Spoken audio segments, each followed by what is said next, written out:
DZFM, tunog ng kalayaan, tinig ng kabataan. DZFM. Mula sa bulwagang pambalita ng Pilipinas, sandigin ng bayan, ito ang 30.15 DZFM. Mga kaganapang kinalap sa loob at labas ng bansa. Sa loob ng 5 minuto, maghahatid ng balitang siksik at sulit na sulit. Ito ang 30.15 DZFM. Magandang umaga, Pilipinas. Ito ang inyong tagapagbantay, Titinang Natal. At ang inyong kagapay, John Patrick Laylay. At kayo ay nakikinig sa 30.15 DZFM. Tunog ng kalayaan, tinig ng kabataan. Ating oras, 8 minuto makalipas ang alas 4 ng hapon. Para sa ulo ng mga nagbabagang balita. Para sa balitang nasyonal, bagsik ng Sierra Madre muling ipinamalas. Ibalita mo, Giselle Isanet Laylay. Muling pinatunayan ng bundok ng Sierra Madre ang kanyang bagsik at lakas upang wasagin ang mga bagyo na dumaraan sa ating kapuluan. Nalalasa ang bagyong Juan noong Nobyembre 8, 2025 sa bahagi Luzon na may lakas na hangin umabot sa 85 hanggang 105 km per hour. Ngunit humina ito matapos itong tawirin ang kabundukan ng Sierra Madre. Natatanda ang ilang bagyo nang dumaan sa basa at winalsak ito. Bilang ganti, patuloy nating alagaan at pahalagaan ang ating kabundukan. Nagbabalita, Giselle Isanet Laylay. Maraming salamat, Giselle. Para sa balitang lokal, bagyong Juan na nalasa sa puso ng Pilipinas. Para sa karagdagang balita, Dorothy. Bagyong Uwan pumasok sa Pilipinas, taglay ang lakas ng hangin na 110 km per hour at pagbugso na umabot sa 135 km per hour. Samantala, itinaasal sa number 3 sa lalawigan ng Marinduque nitong Sabado, November 9, 2025. Ilang bahagi ng probinsya ang epektuhan dulot ng pagbaha at pagbagsak ng mga linya ng kuryente na naging sanhi ng kawala ng kuryente at komunikasyon.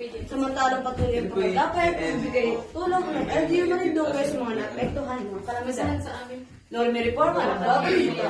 O bunso, ikaw na pa sa bakuna laban sa trangkaso. Nay, baka masakit po. Anak, mas masakit magkasakit. Mabilis lang to at protektado ka pa.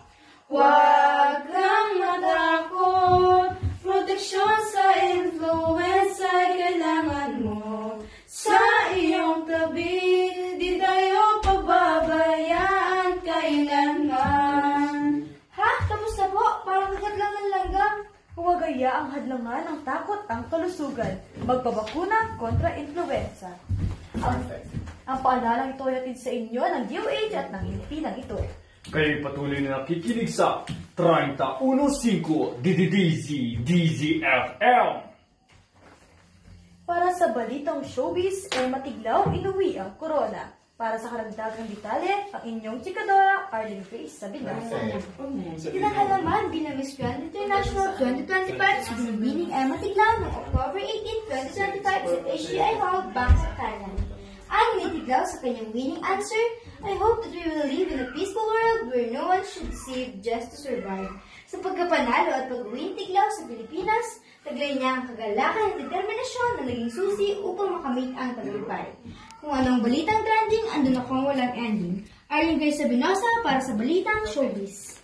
Para sa balitang sports, Jonas Magpantay hinangaan sa larong bilyard. Para sa karagdagang detalye, Jemrick Mondivida. Nagpabot ng kanyang pagkamangha ang World Champ at ngayon nasa kasalukuyang ika-4 ng pwesto World 9-ball tournament na si Joan Chua sa pagiging kampiyon sa ng kapwa niya Pinoy na si Jonas Magpantay sa Qatar. Matatanda ang matagumpay na nakuha ang binasagang bilang the silent killer na si Jonas Magpantay ang tropeo na ginawa ginanap na Qatar 10-ball Billiard World Cup 2025 noong linggo. Jemrick Mondivida, nagbabalita. DZFM, mata ng bayan, boses ng katotohanan. Iyan po ang 5 minutong pagbabalita mula sa istasyong lahat ilalantad sa inyo'y nararapat. 30.15 sa inyong mga radyo. Inyong tagapagbantay, Titinang Natal. At lagi niyong kagapay, John Patrick Laylay. Balitang tapat. Balitang sapat. DZFM, tunog ng kalayaan, tinig ng kabataan. Tanananan!